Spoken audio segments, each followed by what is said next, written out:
And I'm Matt Hanna. And this is Horror Hour with the Hannas. Where we talk about all your favorite new zombie movie horror releases. Oh, they're technically infected, Matt. Yeah, that is true. They're creatures. Yeah. Or no, not creatures. They're people that are infected with the disease. They infected with rage. With rage, yes.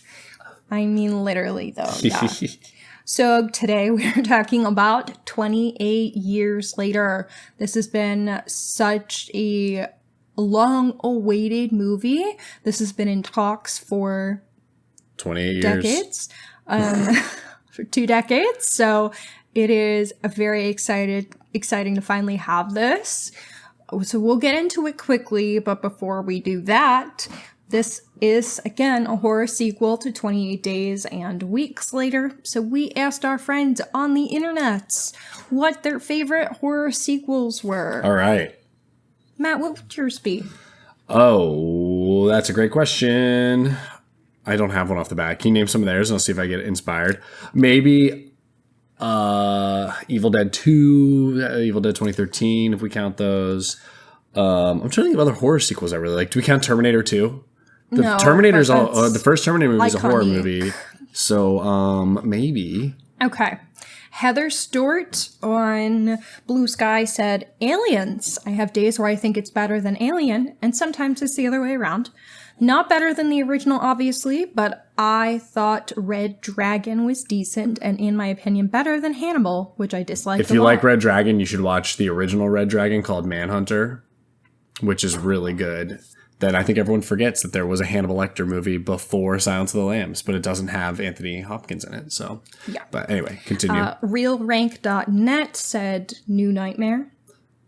I've never seen. That's another Wes Craven like meta movie before Scream came out. So I should probably watch it. And Brits by Hobnob, who is one of the hosts of 1001 by 1, said Nightmare on Elm Street 3, Dream Warriors. So we're getting 2 Nightmare on Elm Street sequels mentioned. So, Movie Postmortem Podcast said Smile 2 and said, I believe Naomi Scott deserved more recognition for her role in that film, which I agree with. I do love Smile 2. And McGoon17. That's Josh. That's my AT. Shout out. On Instagram also said Smiling 2 and said the acting alone is a massive improvement. And Bucket of Chum podcast also said Smile 2. Wow. And said Naomi Scott's performance alone makes it superior. Smile 2 cannot be the best horror sequel. I think it's just so much better than Smile that it's like turned a lot of heads. That is, in my post, I said, what's your favorite horror sequel? Is it better than the original? There you go. I do think that inspired, and also recency bias. It's new. My answer... Recency bias was also Smile 2. I think I got to go with Evil Dead 2013 and or Evil Dead 2. Well, Chops Cards on Instagram said Evil Dead 2013. Changed my mind. Hell yeah. He knows ball. Yes. Gory Rory 3 said Return of the Killer Tomatoes. Unfortunately, I don't know that. Oh, I'm missing another easy one. Dawn of the Dead. Although I like Night of the Living Dead better, Dawn of the Dead is very good. So I was waiting for you to say that. Red Treehouse Podcast also said Aliens. And of course. I have a secret. I've never seen Aliens. I've seen Alien, obviously. Bruh. Oh, Prometheus. Does that count as a sequel? That might be my favorite horror movie sequel. I love Prometheus. That's crazy. I've seen Prometheus, but never seen Aliens. Yeah, that's crazy. Hey, you've never seen Alien or Aliens. Shout out. Take that out. I aired her out. Nope, it's staying in. I fell asleep, but it was good. You liked it. I liked it, but I was sleepy. Yeah. And I shit. Okay, the last answer on TikTok, MacDaddy711 said Jaws 2. It's definitely not better than the original, but it's a decent second film. It's not bad. But I loved that one. Jaws is a top 10 movie of all time for me, so it's probably number 6. So, obviously we're not here to talk about any of those, and those people clearly hadn't seen 28 years later yet, but at the time of posting, they couldn't have. 28 years later was directed by Danny Boyle and written by Alex Garland, just like 28 Days was. However, 28 Weeks was not written or directed by that pair. So that is why a lot of people consider it a weaker entry. Back of the box description. A group of survivors of the rage virus live on a small island. When one of the group leaves the island on a mission into the mainland, he discovers secrets, wonders, and horrors that have mutated not only the infected, but other survivors. It's starring Jodie Comer, Aaron Taylor-Johnson, and Ralph Fiennes, along with Alfie Williams in his feature film debut. Oh, I didn't even realize that was his first. Our main fucking character. Wow. Felt like he was... Yeah, he felt seasoned to me. Yeah, he was so good. I loved him. So spoiler alert. I absolutely loved him, and I think he is one of the highlights of the film. I think he gives so much life to this character and to the theming that we will talk about. I think he really brings all of that home for this film. And I am really excited to see what he's able to do in the sequel, because he'll definitely be there. And maybe the third. Yeah, we're getting a trilogy. We'll see. I told you, it's the new Lord of the Rings or Pirates of the Caribbean. Development on this movie began in 2007 after the release of 28 Weeks and has been in development hell forever. In 2019, Boyle confirmed that him and Garland had been working on the third installment. And then again in June 2023, they had expressed that they were collaborating and they were seriously and diligently seeing the project through to enter production. And that is when they announced that the sequel was officially titled 28 Years Later. And then in January 2024 is when it was officially announced that it was in development. This, obviously, like we mentioned, was announced to be the first in a new trilogy. The next sequel is supposed to come out in January 2026. That's awesome. That rapid turnaround. I was joking about it feeling like Pirates or Lord of the Rings, but that's what they did. That shit was coming out, boom, boom, boom, one after the other. So. It is written by Alex Garland, so that's great. However, it is not directed by Danny Boyle.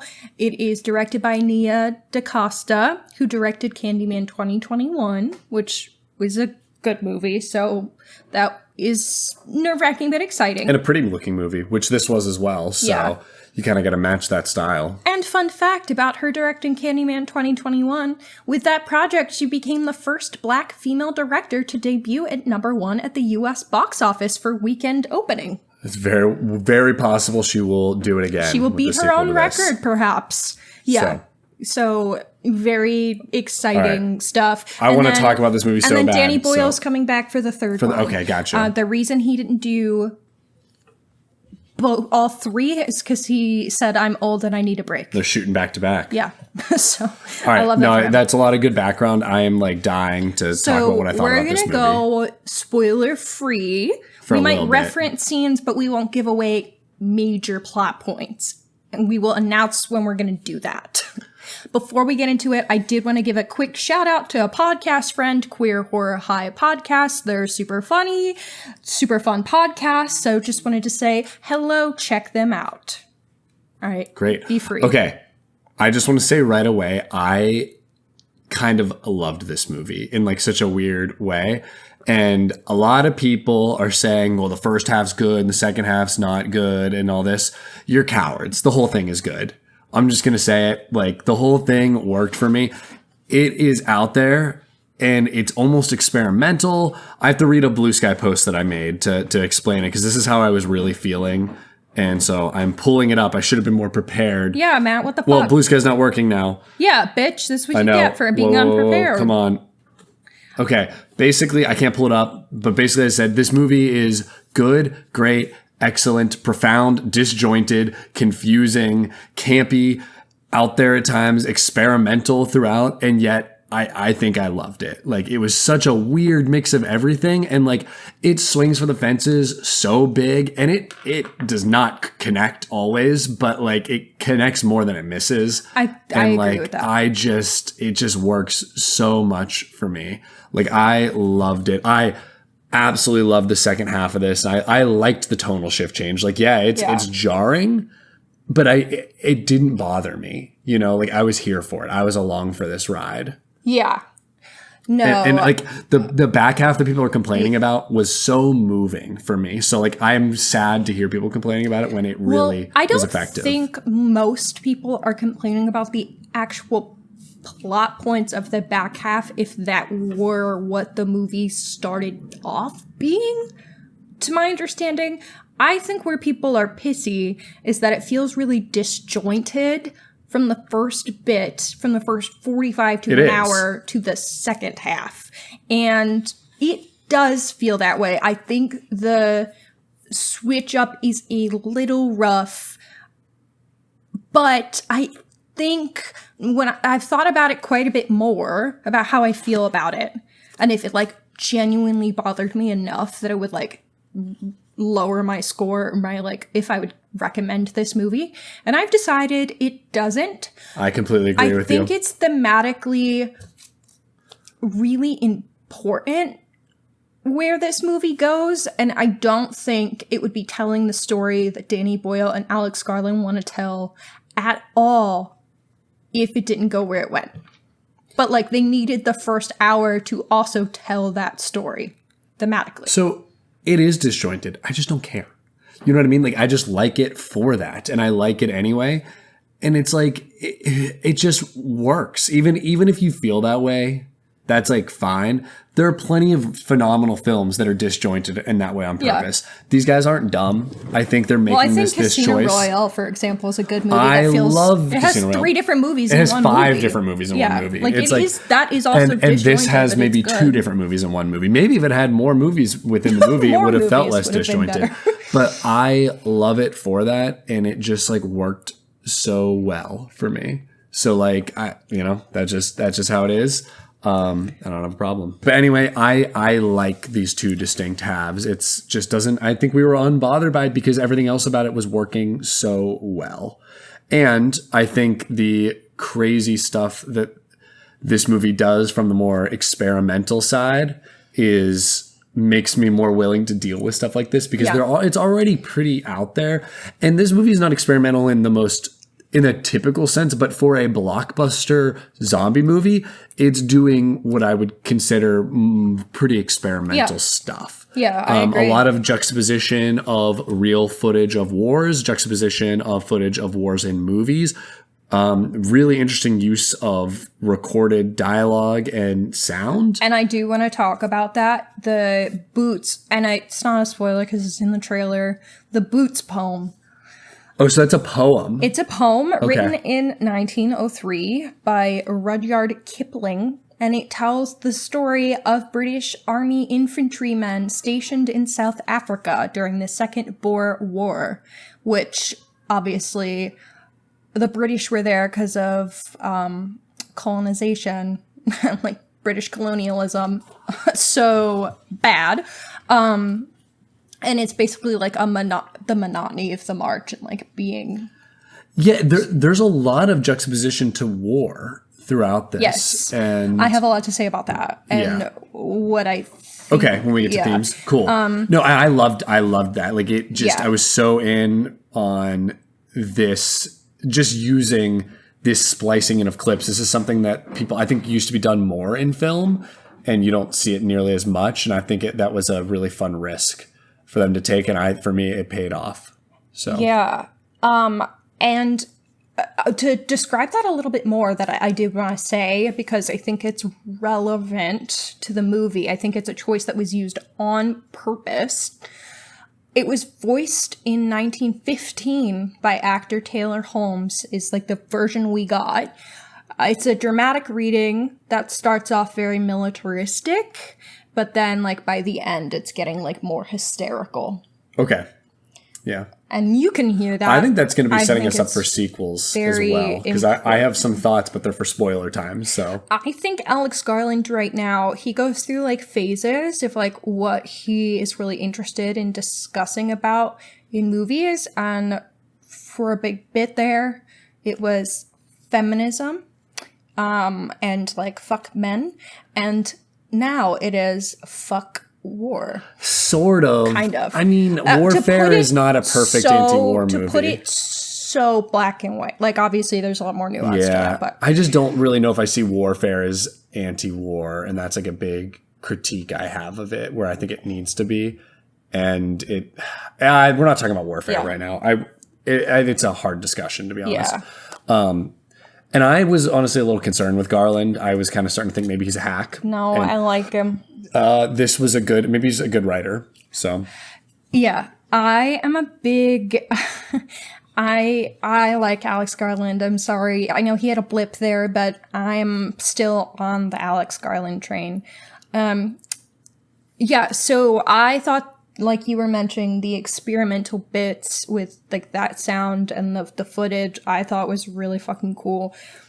And I also think it was really cool how they created new technology to film the arrows. Yes, I didn't even get to that. The shots, they did some stuff with the camera too that I haven't seen before, which you are explaining right there, which is another thing. I love to see the medium be pushed forward, which now not everything they did in this was something that hasn't been done. Maybe that this camera trick was, but a lot of things this did, including the weird juxtaposition and some of the weird, disjointedness, feels like something that's maybe pushing the movie, the genre forward, which I think people get a little scared when that happens. And that's why they're like, oh, I didn't like it. It feels disjointed. It's like, do you ever think maybe that's what they were going for? Do you ever think that they just said, we don't care and we're going to push for this anyway? Yeah. And I think that maybe people think directors and writers are dumb sometimes and everyone's really smart. And it's just not the case. Particularly with this duo that took 20 years to make this movie the way they wanted it, I don't think there's anything in this movie that they didn't think extremely hard about. Yes, I completely agree. So that's what it's funny. Anyway, though, the stuff they did, they shot this on iPhone, which is another move the industry forward. They did this insane thing where we saw the setup where basically they set up a rig of a bunch of iPhones so they could shoot these incredible shots where an action would happen and all of a sudden the camera would spin almost 180, breaking the 180 rule. Mind you, that's a huge, for everyone who doesn't know, that's a huge no-no in the industry.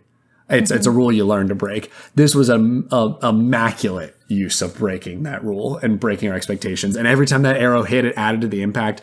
It was so damn cool. It felt like something that a YouTuber tries to basically, like, you know what I mean? Someone was like, I want to try an experimental thing, except they put it in a huge blockbuster movie and it rocked. That's the only way I could put it, right?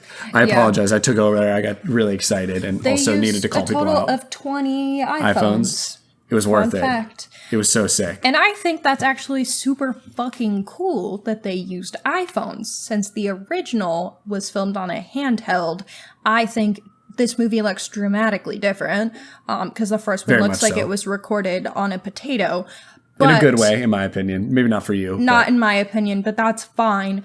But I think it's a really fun twist to use this handheld device of the time to then use the handheld device of this time. And I think it's pretty deliberate choice. We're saying how everything in this feels extremely deliberate. Every choice felt deliberate. So like that, even stuff like that. And I think that comes back to like when people complain about stuff, it's like this was all deliberate choices. You can dislike the choice, but yeah, I think some of the choices, I can understand why people don't like them.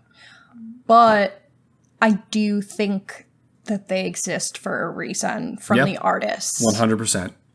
So we've been ranting a lot about choices in film and directors being smart. What I want to talk about is performances, because I'm going to go out and not a hot take. I think this is Aaron Taylor Johnson's best performance of his career. And I don't think it's close. No. What? You going to say Nosferatu? No, I don't like him. What are you going to say? I don't like Aaron Taylor Johnson. I simply don't. However, him and Nocturnal Animals is scary as I forget that's him. You know what? Fine. This is his second best performance. It's up there. This is one of his best leading man experience.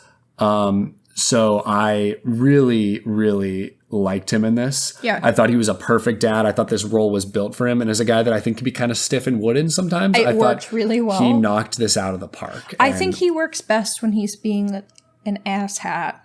He is and he isn't an asshat. He's like a combo in this. And I kind of... You're not supposed to like him. Yeah. No. I think it's nuanced. I think it's nuanced, but I think it's nuanced. I don't know if I agree with you, but we'll get to that later. Or we don't even have to argue over this. But yeah, it's a very nuanced one. Yeah. How did you feel about Jodie Comer? I thought she was great too, and I saw people complain. I thought she did exactly what was needed of her for this role. I was listening to one other podcast on this, and they were like, that was my favorite performance in the whole movie. Like, she was my favorite. I think given where the movie goes, it makes her performance even better once you get to the end. Yeah. Like, she just gets better. Yeah. I'm confused by the people shitting on her. I don't agree. I still think my favorite has to be my boy Alfie Williams in his first film. He really does run with this. Because I just think he's doing everything he needs to do. I was just so impressed. And then Ralph Fiennes has never done a bad thing. Oh my god, I wasn't even going to bring him up because he's in the trailer.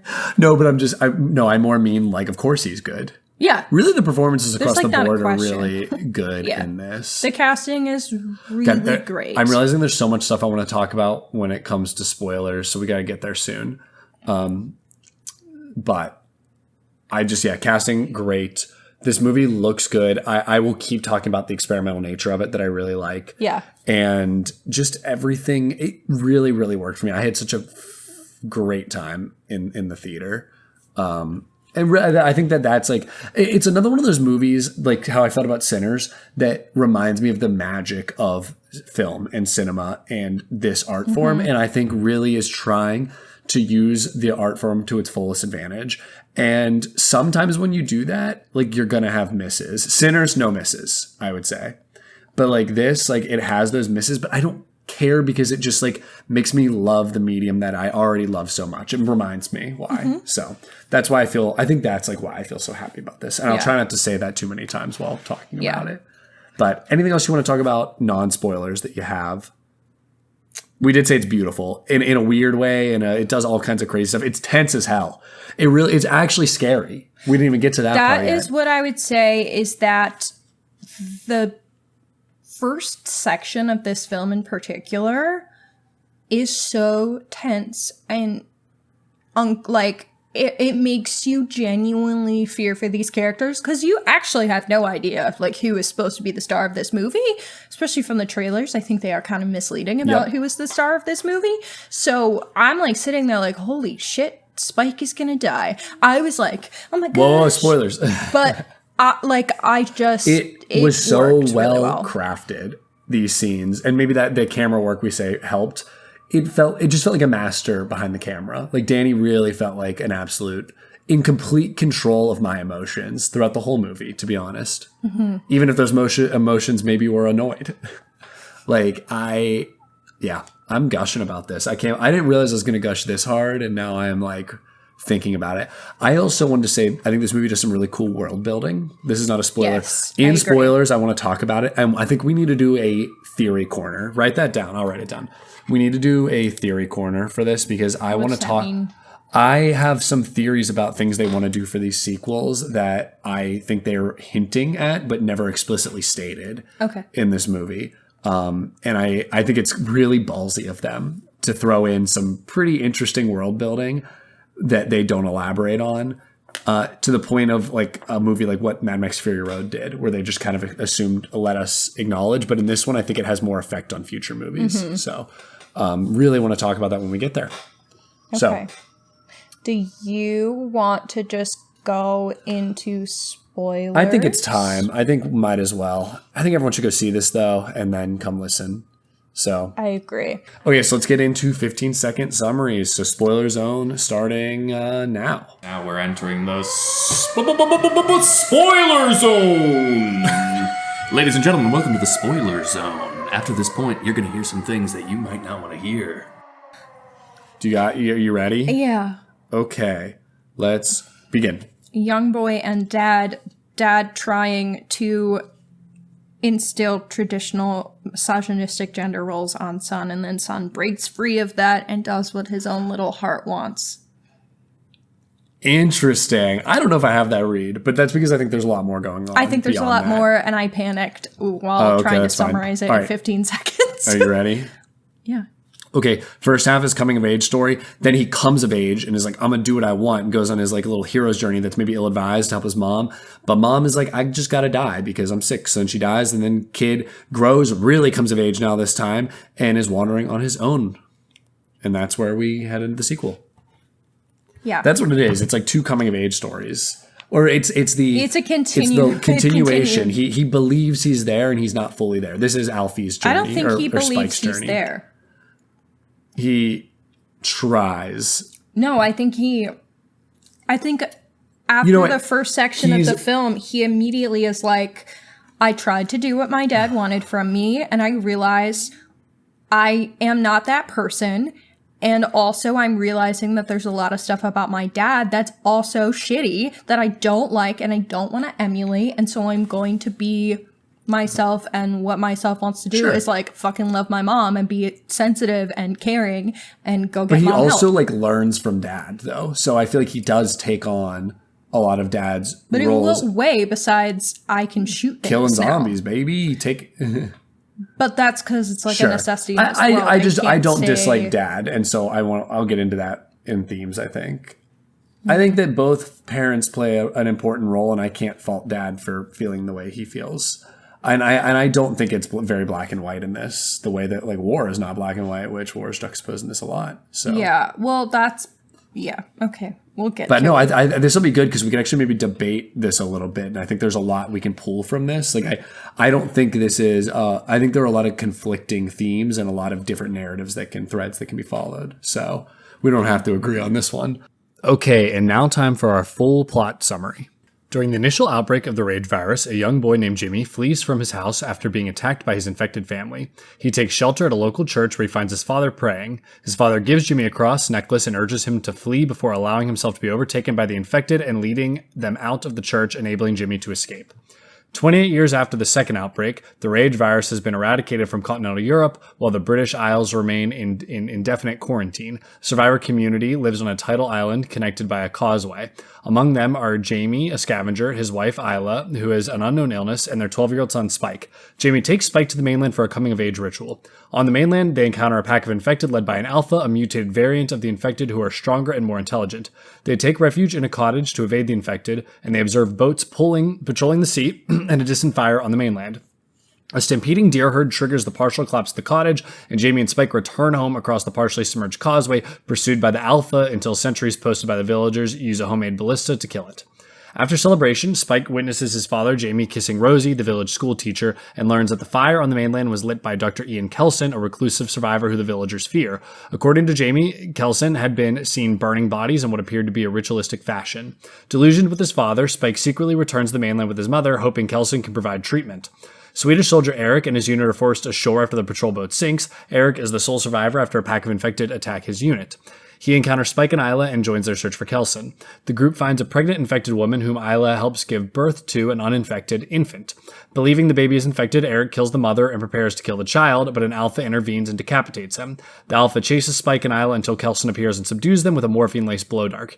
He leads Spike and Isla and the infant to a clearing where he constructed a pyramid of human skulls, which he describes as memento mori.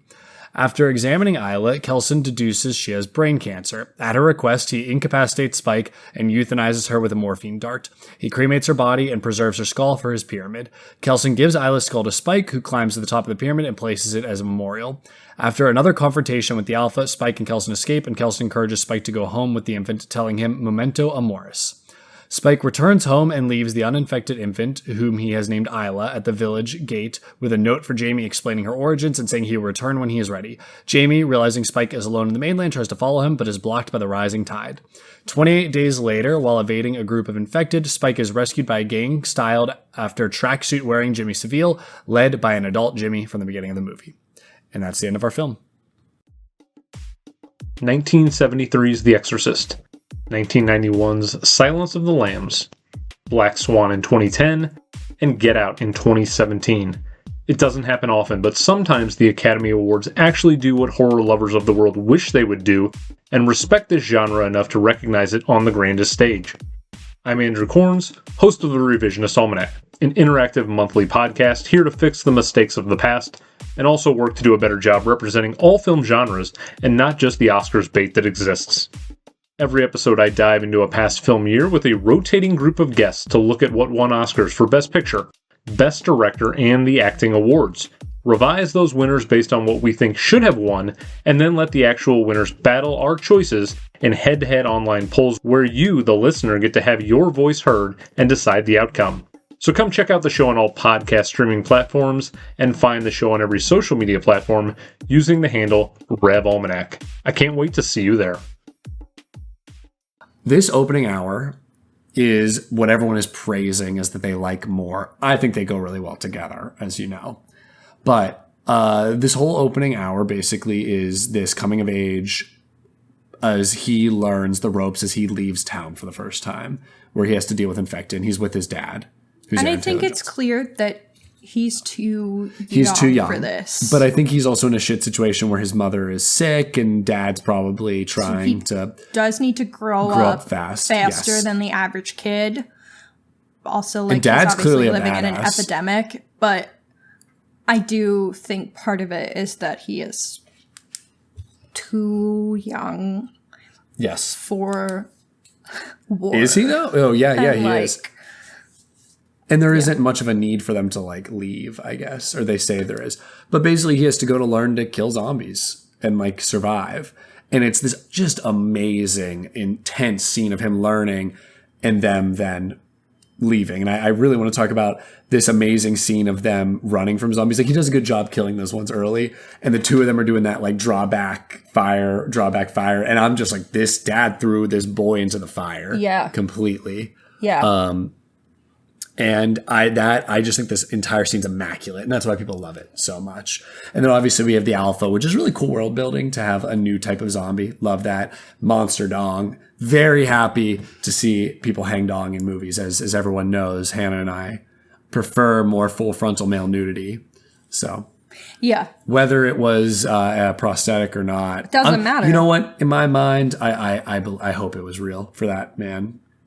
Maybe not for his spouse or partner, but for him, I hope it was real. And it does end with that amazing scene of the Northern Lights, basically, and them running across that water. That scene is stunning. The whole world building of them being on this island with like this tide coming in, and the path is only there. Like it's like D&D world building. It's so silly, but I love it. Well, it's so smart because it actually confines them to the island. Like, it's such genius writing, and then it allows you to have this beautiful, somewhat surrealist scene with the Northern Lights as they're running back. As they're running. And it was just an extremely tense scene because, again, you're like, I don't know who lives or dies in this movie. So it just it was so stressful to me. I was like, Spike, no. It was like pee pants scary as they were running there. And this Alpha is just tanking through the water. It just, that entire part was like such a masterpiece in crafting tension and just good filmmaking and action scenes. Yeah. Which is that's where the whole disjointed narrative comes in, because there is some emotion to this, because it is like he's bonding with his dad. There's these expectations placed on him. I would also argue that like Spike doesn't feel like he's bonding with his dad. Yeah, but dad feels like he's bonding. Yeah, but dad's a dad. And like it's hard to say, he has his own. I think dad has his own like narrative of what he needs to happen, and that's why like also he goes back and he's talking like of all of these like successes of their war, and then like Spike that is a like, good point. No. You're seeing it from the war. It's tough because I guess I am seeing it as like, I think you want it to be a father-son narrative, and it's just that's not. Nice, but maybe it's not. It is. It's just no, not. You're right, because if we read from the war standpoint, it's like he is being thrust into a world that maybe he didn't choose to want to be a part of, and isn't ready for it. Shouldn't have he does kind of turn into a badass by the end. But yeah, but you're on right. His own terms. It is, and in war we do send children to war, which is maybe that juxtaposition. And that's what they're saying, is that fighting the zombies is war. I guess I just don't dislike Aaron Taylor Johnson's dad because that's all he knows too. He's young in the way that he grew up with this as well. So maybe it is the idea of generational trauma. I'm sure that's a bit of it. And he's also in a tough situation where his wife has we learn later, is brain cancer. and he's trying to like move on and is clearly not coping well. And this is his way of coping to like, he's like, I want to teach my son this. Yeah. I want to send him out. Because I think he knows like his son needs to grow up emotionally in that, like his son needs to learn to grieve and needs like he knows his son's about to go through something really fucking hard. Yes. So I understand why he then therefore would feel in other ways that his son needs to quote unquote grow up. Which is also why I don't think he is all bad. I think he's misguided.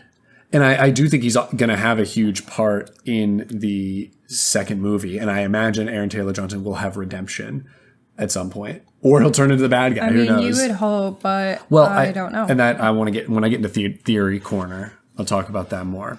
But no, this is, I like the discussion about it because I do feel some conflict. You're right. Like it is, he shouldn't have to be going out here like, and learning you're this. definitely supposed to disagree with some of the things the dad is doing, as Spike does. Like he very clearly disagrees with dad.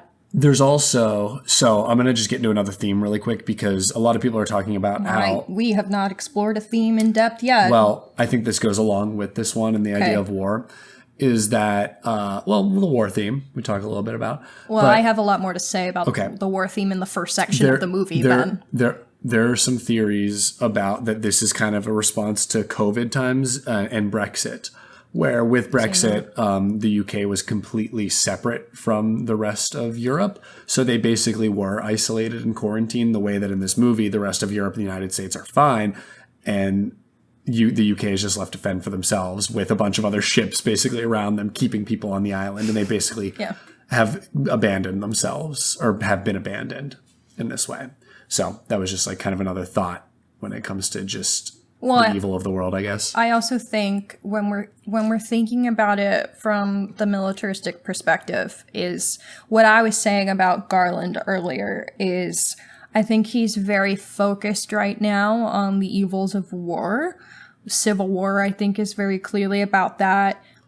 Obviously, warfare is that, but in a different way. Whether you consider it as scathing as it needs to be or not, that's a different question. And then 28 years later, I think is also focusing on the, like, suffering of war, especially, I think, with the last two films. Actually, with Civil War too, it's very much about how we involve these young people in war when they don't understand or know better. Yeah, they really are like in this training Spike before he can like really understand the world he lives in and the expectations upon him. Yeah, and that's why I think like they use the Boots poem and the footage of war when he is entering quote unquote war. And how dad comes back and is like, yeah, he did all this when really he failed in a lot of ways, but dad really saw it as a learning experience to desensitize yourself to this. And he also wants to be a hero, and this hero narrative. It is kind of interesting. The only reason they went out was so he could get some kills. Yeah, they also say that they weren't going for supplies. It was just get out there to do kills. You know. Mm-hmm. Yeah. I would also say there's a lot more with the war narrative too, and then there's the Swedish kid. Honestly. Yeah, I mean, he really is a kid too, and that's obviously they do that on purpose because kids fight wars. Yes, and he clearly doesn't have a good fucking reason for being there. He literally like went to prove his buddy wrong. Is why he joined the enlisted. Navy. Yeah. And so I think that's another example of like young people don't actually know the consequences of their action. I mean, it's the same way about fucking taking out loans when you're 17. You don't fucking understand what you're doing because you're 17. So I think that is a very big part of that character again. Especially like, but I also think it's really important, this narrative again of like the isolationism, because this guy has a phone. He like has contact with he has lived his life normally in a way that Spike and these other people have completely been unable to do. Mm-hmm. And there's the piece too of like the French military circling around, and it's like we love to do that kind of shit. We love to be in other countries and like be like we're keeping a watchful eye, keeping the peace, but we're not doing anything. We're not fucking helping. Yeah. It's very No, scathing. it is. And then basically the Swedish boy goes off to just die meaninglessly like the rest of them did. And he also And is I just mean, a I fool think throughout, that's but- why they made, like, Warfare, too. Like, those people died. They didn't need to fucking die. No one Yeah. needed to fucking die. Like, But that also just happened. They basically just told the story I that know, happened in but real I life. think yes. that's why... There was no reason for them to be there. That was like Yes. a big part of Warfare. It's I like, why think were they that's- there? But I think that's why he is motivated to tell that story. Like, yes, it's a real thing that happened, but I think that's why he's motivated to tell it. Okay, so that ends our first half of this movie. It then goes into basically Spike rejecting what he has like just learned and basically being told to let go of his mother and let go of material possession, whatever material, really love, right? And he refuses that because it's been presented in a kind of shitty way. And he finds out there's a doctor out there who's Ray finds, and he's like, I've learned enough. I'm taking mom to go get her help. And now we have this next journey with him with mom, who's very unwell. We later find out she has brain cancer, as we know. And where this movie really starts to shine, I think, is once we get to the Bone Doctor. That's so interesting that you think that's when it starts to shine. I think Because I that's- think the well, movie was shining. No. It was shining. I think that it slows down. Yeah, Not yeah, okay, yeah. to a screeching halt, like people are saying. It gives us time to breathe, and then it brings us right back for a gut punch. And you get something completely different. Not even a gut punch. It's actually like my heart grew a couple sizes. Yeah. Like the Grinch. So it really starts to come together, I would say, with everything from before. He rejects this. He refuses to accept that he's going to lose his mom. Like Dad has already accepted. Maybe not in the most healthy way, but Dad he's has certainly accepted that. But what happens is they get to the Bone Doctor, and he's this weird guy, as we know, but I think has a love really good him. outlook on life and grief. We talked about Memento Mori. And he basically determines mom has brain cancer and she's not going to make it. And now, via our Ray finds, what's his name? Dr. Kessler, whatever. Okay, Spike now has to learn to grieve and like accept death, which I love this whole thing about Memento Mori, that we all must die. And like, I have a lot of feelings about death and grief. And this was a really effective one for me. And he's got the bones everywhere because that's he's got nothing. His whole point of life is to make the point for someone else that we all must die, and that's okay. And what's the other one he says is, we die because we lived, which is another amazing like Latin phrase. But yeah, we died because we lived. And that's what like Spike has to learn, right? Is that it's okay for her to die. And it all culminates in that amazing scene of she goes, right? The Bone Doctor helps her, basically does assisted suicide, and then burns her down to give the skull to Spike. And in my maybe favorite scene in the movie, Spike climbs he says, pick a place for her. And he climbs the bone tower, the temple, and places her skull at the top as the sun rises and my heart explodes. And I was like, was my face getting a little wet? I didn't actually cry, but I feel like I could have. So anyway, but he learns to cope via a different father figure, we can say, that I think gives him a healthier way to move on and understand death and grief. I really, that spoke to me a lot, and I really liked it. Do you have any thoughts? I just talked for a while, so. I'm honestly having like a hard time, I guess, thinking about the grief narrative, which we talked about like after the movie. For some reason, this one is clouding my brain a lot more than other grief narratives. Okay. Because I currently have a parent with cancer who is in like this pause of treatment, and I don't think wants to go back to treatment, but isn't able to vocalize it and choose the way Spike's mom is, which I thought was really powerful and moving in the movie. And it's hard to not have, like, I don't feel like I have the same closure. So I don't know how to talk about it. I see what you mean. Because this is like the happy version of that. And that I know I won't have. Yes. Yeah. Well, you will eventually, right? Like, I will be able different. You will to eventually address cope the grief and cope. But I am simply not in this position right now. I don't have the privilege of her feeling that, feeling at peace with what she's done and choosing and making that clear to her loved one. I think that makes sense. That makes it, yeah, I see that like clouding, and it's harder to see the happiness in death that I find and the clarity of it that I find from this narrative and from like experiencing it myself. I think it's going to be much harder for you to see that currently. But I think that's why I like this so much is this idea that, as he said before, we die because we live. And that really like speaks I think to that me. is and, like, beautiful. That is beautiful. I mean, like, ultimately, I did think that the way that it was portrayed, it was a very beautiful portrayal of, like, having lived, like, she has lived a full and meaningful life, and you have this love for her, and she has this love for you that will never go away. Like, I thought all of that was very beautiful and moving, and the way he came to that acceptance, just like Mom did, I thought all of that was very beautiful. And I feel like the way they filmed the scene of him climbing, I thought the sound was gorgeous, and I thought the like lights flickering through the scene was beautiful. That sunrise, it just thematically, the form equaled the function, as we say. What it wanted me to feel was also how it looked.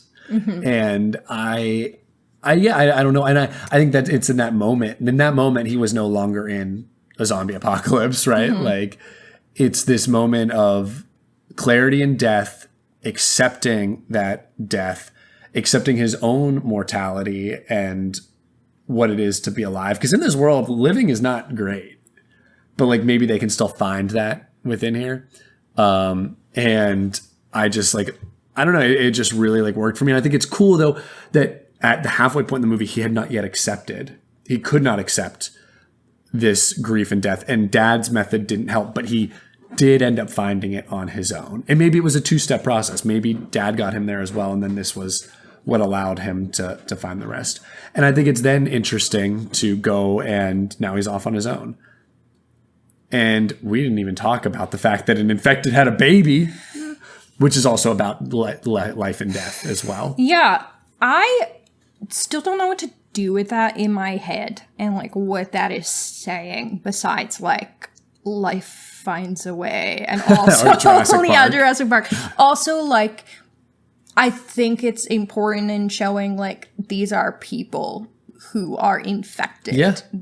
But they are people and humans at their Which is maybe core. the whole war theme we can get back to, is they're really going out killing And just killing people. People. I know they're infected, but they are people. So I think that's relevant. And I think that is like what it's showing with the baby being a baby. But yeah, I don't know what else to, because it's also like the infected like can they consent? Well, is the alpha just abusing this woman, or was she pregnant before she got infected? Or was she pregnant before she got infected? Like, I think they did kind of make the vibe that was the alpha's baby, though. Yes, they implied which that. like to me feels like probably an SA baby. And so I don't know. That's reading really far into it. I know. But I saw someone else like commented on it that was like uncomfy. So I like have weird conflicting thoughts about it. I think that's all interesting. I felt like this whole service of the baby was the life in death from Mom. Mom was the one that said, I'm going to go help this infected. And she brought a life into the world and then left. But like, because she was there, and because even with her maybe her head being crazy, it allowed her to bring that life in. And then he names her after her, and I cry again. So I am also interested with Samson, that being the name that Ralph Fiennes has given him, because obviously it's biblical. It's a very biblical name. And Samson the only thing I really remember is he has like extraordinary strength that God granted him. And I'm just like very interested in what story they might have been trying to tell with that name choice, and or if that will come up later. I thought it was just because he was big and had long hair. I mean, like, I think some people are thinking there's a thematic too. But that's what I'm thinking is like, I don't know thematically necessarily where it comes from yet, but I think that's another thing to think of. Yeah. Is big and strong in lots of ways. Big everywhere. So, yeah, so I am interested to see where that goes to. All right, you got more thoughts? I'm being told to be quiet by TikTok. Well, you do talk over me. So we were kind of going chronologically. So after that is, this new sunrise, this new day, this new beginning for Spike. So I like the little sunrise imagery. Okay, I see that. We're taking the baby back to Dad, which I also think is wild, and like him taking the baby that he has written, like this was born from an infected, but is human. I think it's really important that those people who are very isolationist are seeing that and like getting that messaging. That why are you shrugging? I don't know. Allowed to respond. Oh, okay. No, I wasn't overthinking that part. I was like, they're not gonna kill this baby because it's interesting and they probably want to study it, to be honest. But well, you would think that, but I'm trying to think of it from the war analysis of like what that is doing too. I'm kind of struggling with that. I don't know. I don't have an answer for you on that yet.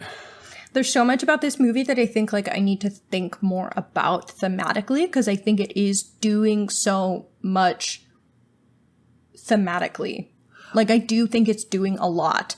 I think that Alex Garland and Boyle have a vision with every little thing they did, like I said. And because so much of this movie, again, I think it is about a grief narrative, but it's also coming of age, but it's very much coming of age during wartime. So I'm like, what does a human baby do for them in that analysis? Yeah. I really was reading the baby being related to the grief narrative half of the movie, but you're probably right. It probably pulls into both. And it's probably going to be left for the sequel. Yeah, definitely. I mean, I definitely think it's part of the grief narrative. And like, this is like his mom risked her life to save, like to take the baby to help this person who to her she still sees as human, because like she is doing a very human thing of giving birth to a human baby. Yeah, I think that's what they want us to think. Yeah. Like that was probably what they wanted us to be like, oh my God. I also think, okay, I can see where I got it. I put it together. Okay. So obviously, like when we think about war, I think a lot of times there's this like narrative that like it's harder to see your enemy as human, like they're the other. Okay. And I very much think obviously that is what the infected are to them. They are an enemy, they are a threat, they are the other. But I think like in war, we need to realize those are people. Yes. Those are real people whose lives we are harming and killing. And like, especially in this case, there very well could be a cure and you're just killing people. Yeah. That's what's very different about this from the other ones is they're not portrayed that way. So I think a lot of people are having an issue trying to turn their brain into the fact that it's clear that the writer and director are trying to make us think of the infected as people in this. They weren't in the first two, but they definitely are in this, and we have to accept that. And I think they very much want you to think of them as humans who are sick, who are infected. I mean, one had a fresh baby that wasn't infected, like literally, and held hands with mom to give birth. Like if that's not enough, then I don't know what would be. Yeah, I think it's hard because obviously if we're in that situation and we're feeling like we're being attacked by a zombie monster, hanging dong man, like obviously you gotta protect would yourself. protect yourself. But I think there's a lot of nuance with that. Yeah. Because of... I mean, they just also maybe don't need to be leaving.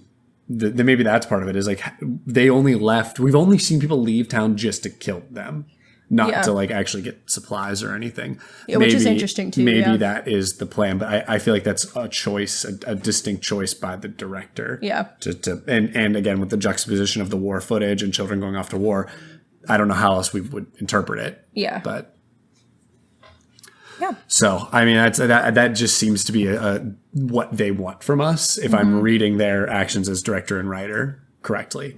But we can talk about this crazy ending, but I want to talk Theory Corner a little bit, unless you got another theme you're thinking about. You got anything? I think we should talk a little bit more about the ending. Let's do it. So what to you did this ending? Which ending are you talking about? The ending. The part that everyone's complaining about? Yes. Oh, just a setup for the sequel. Like, that's all it is to you. Would you think that this would work better tonally if it were a legitimate end credit scene? I want to say that that's Marvel-brained. I do think it's Marvel-brained, but would that help the tone? Like, would you think people would complain less? I think people complain either way. I think, again, it left me feeling a little sour when I had felt this complete end to this coming of age, because it does end with him on his own. He's still killing zombies, but he's like learned from his dad, which we know how we feel about him, but has like learned to protect himself, has gone through this growth, is a person that can take care of themselves, and also has a better head on his shoulders. He kind of got both. Mm-hmm. He really did end up learning from Ray Fiennes, from mom, and from his dad, even if we don't love everything he learned. Well, and I think it is important in that, like, it is still an important part of the core story, one, because that's what the next part of the story is, but also because I think it's going to be another thing that influences Spike and who he becomes. Yes, and maybe that's what this all is about. I guess I could see why it still needs to be a part of the main story and not, like, a gap from it, yeah. But I just felt like such a good ending would have been when he killed that zombie as he ran, and then like cut to black there, because the music the music had hit its like crescendo, and I was like, okay, like this is badass. That's what I thought it was going to do, and I would have loved it until then. It didn't happen. I think we ended up both feeling a little sour because of that, but I'm also like fine with it. It's a little out there, but a lot of this movie was out there, so like I'm okay. I'll be okay with it. Yeah. And then we know that, I mean, I think Jimmy's going to be a really interesting character. They also set him up throughout with a zombie having Jimmy's name carved on it, Jimmy being carved all over the place. Yeah, it is interesting. Barns. Like, I think he did need to show up because they dropped so many hints about him throughout the whole effing movie. Like, it was everywhere. But yeah, it's just a matter of if tonally that frustrated your ass or not. I think I didn't love it. It annoyed me a little bit, but I see the purpose. I see the purpose, and I think it'll entirely be determined by the next movie. I think a lot of this movie could be, our perspectives could change based off what the next movie does, which is like nerve-wracking that it's not directed by Danny Boyle, but it is written by the same person, obviously. So yeah. Okay. Did we have anything more we wanted to say thematically? Do we feel like we covered all of it? Because I kind of feel like we did. Covered it. I don't know if everyone's going to agree with us. We're taking big swings, but this movie took big swings, so I don't know. I think we got it. Okay. I think from the war theme, the grief theme, the combination, and all the ways that everyone has affected him. I think you made a great point that Jimmy's going to be another person that shapes Spike into who he is going to become. And I think that is who... And also, he is very much being shaped by this whole Jimmy as well. Infection. Yeah. Like, his whole life has been shaped by that. Like, think about who that kid would have been had that not happened, had he not been watching fucking Teletubbies, had he not showed up in the church, had his dad not said what his dad said, had his dad not given him the cross, had he not lived that way. Yeah. I got another theme. It ties back to COVID again, and how we're seeing a lot of kids that were in school during COVID are stunted in different areas when it comes to socialization and that education. Might be what we're doing with Jimmy. And oh my God, that's like another, and we know that other parts of this movie were referencing COVID. Whoa. So that is a very good example. That might not be on purpose, but I see it. And it could very much be elaborated on further. Wow. That's nuts. Okay. Do you want to highlight a favorite scene or a favorite moment from the movie? Because I will. I would like to. Sure. Go ahead. And unfortunately, both mine are from earlier in the film, and I have touched on them. So what I will say, I thought the boots sequence was terrific. You just love a little experimentation. I loved it so much. The flashing back and forth. They're so good. The sound design I just thought was so good. And thinking more about like what that means, I think makes it even better to me. I also really liked the scene of them over the bridge with the aurora borealis. I thought that was I was like, what bridge? The land bridge. The land bridge. Yeah. I just thought that was a gorgeous looking shot, and I thought that the surrealist element, I mean, it's like baby surrealism, but like I thought that was beautiful and well placed, and I loved it. And someone in our TikTok live asked about how we thought about the crows. We'll leave this in the episode. I am now thinking, just like logically, the crows were probably there because the alpha was coming, and they probably thought the alpha was going to kill people, and then they'd have something to eat. Oh, there you go. I like it. Perhaps. Okay, my favorite scene. Because crows are scavengers. I don't know what my favorite scene is. I have to say him climbing the bone structure and putting Mom's skull at the top. It just like, I thought it was so wonderful. And then maybe the very end when he's like taking everything he learned off on his own. Mm-hmm. I thought that worked. Yeah. And then basically the whole first hour is just one big scene. Hour is just one big scene. Good. I mean, I like the whole thing, but as I've said many, many times, but that from time him and Dad leave, maybe the one you're talking about with the juxtaposition of the war shots. Just fantastic. Yeah. Okay, what's your theory corner? No, I gotta talk about a couple things because this movie has a lot of like hidden things throughout that I think are like going to come up that they never addressed. So we talked about it a little bit, but initially, like Jimmy's presence is all over this movie before we meet him. Well, I think they did that on purpose, so you like put it together eventually. Yes. And I do think this one is a little more. It's not as hidden, but we said before the zombie they find hanging upside down has Jimmy carved into it, or Emmy as you thought it said.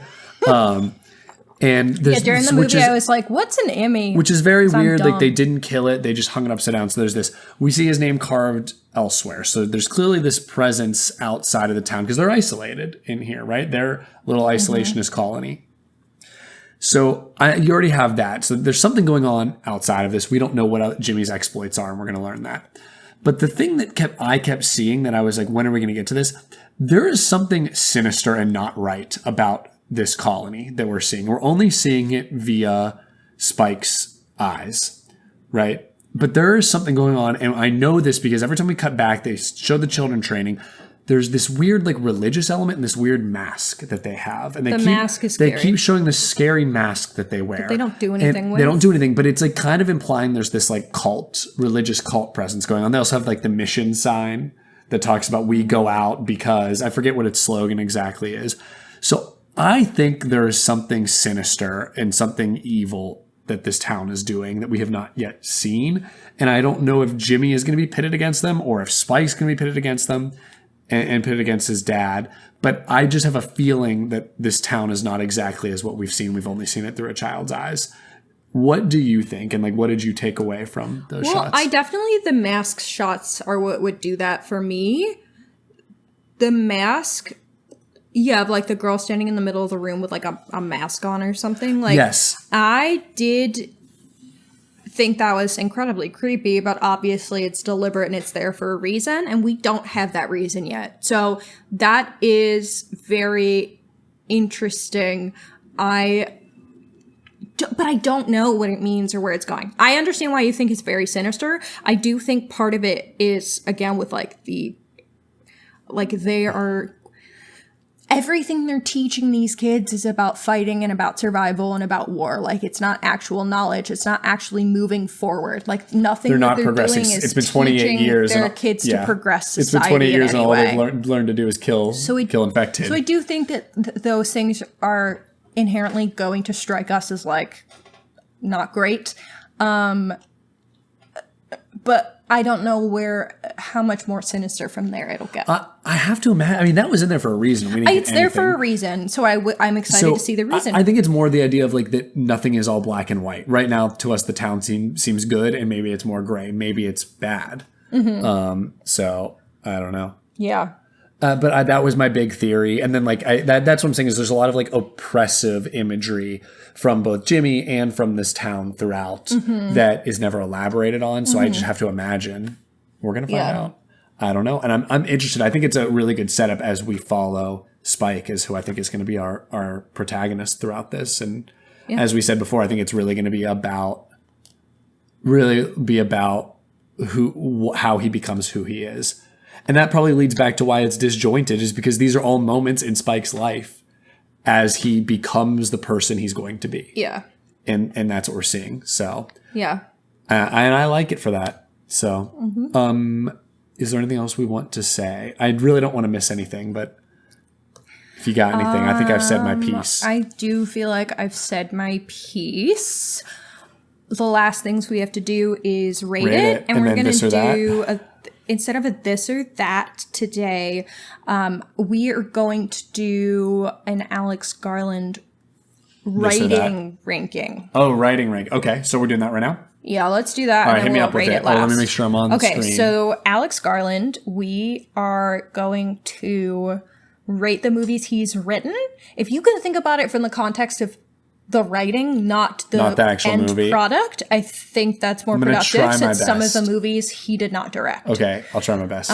So he has written, and I know you have not seen all of these, 28 Days Later, Sunshine, Never Let Me Go, Dread, Ex Machina, Annihilation, Men, Civil War, Warfare, and 28 Years Later. Okay. So there's 3 that I have not seen, and there's 4 that you have not seen. You got it.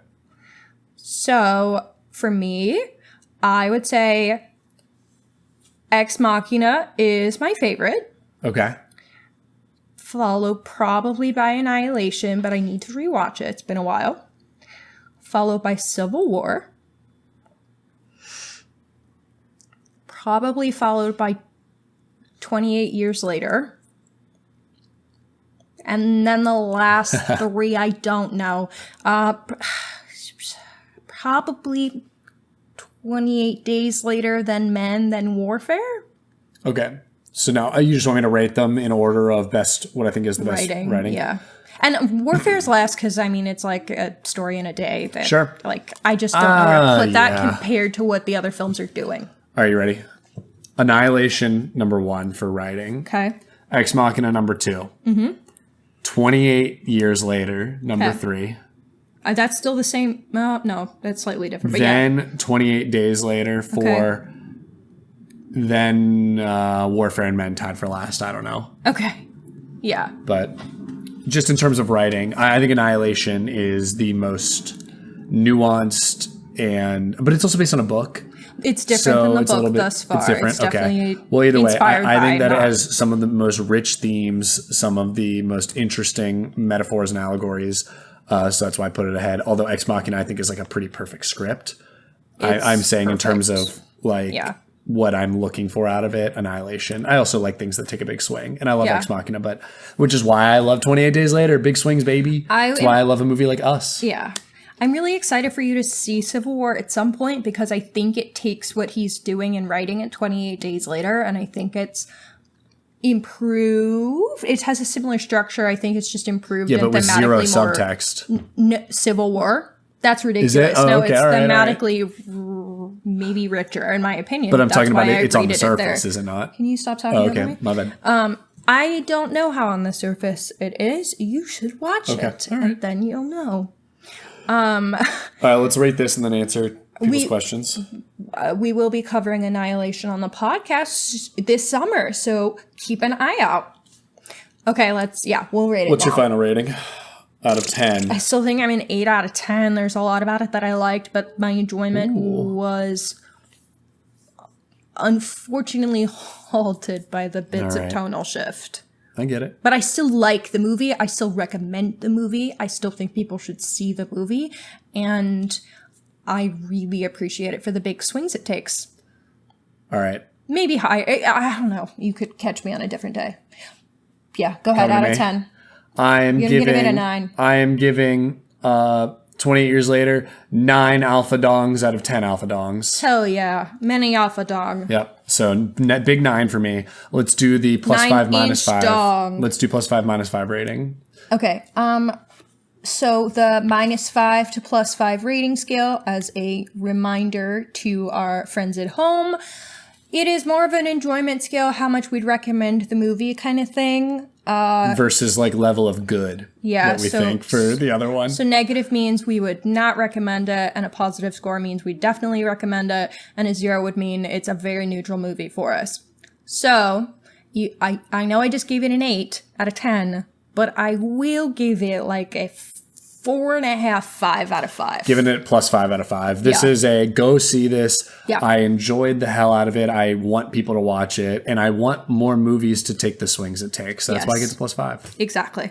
So we're big fans. There's been a lot of haters out on the internet. So you come to us. We both loved it, or I loved it. You liked it, and I said before, I loved it for its messiness. Like it just was endearing to me. I don't know. So We just like a movie that takes some risks. I mean, really do. We talk about on this podcast David Lynch all the time. There's a reason we like him. He's doing something that's completely out of the box that no one else is doing. Yeah, that was what I was going to say. That's like... He does something that no one else has successfully done as well as what he has. Yeah. So that means something And to us. he's got a lot of heart, which also works a lot too. Which this movie does. So maybe that's why it speaks to me. Rest E.C. King. Yeah.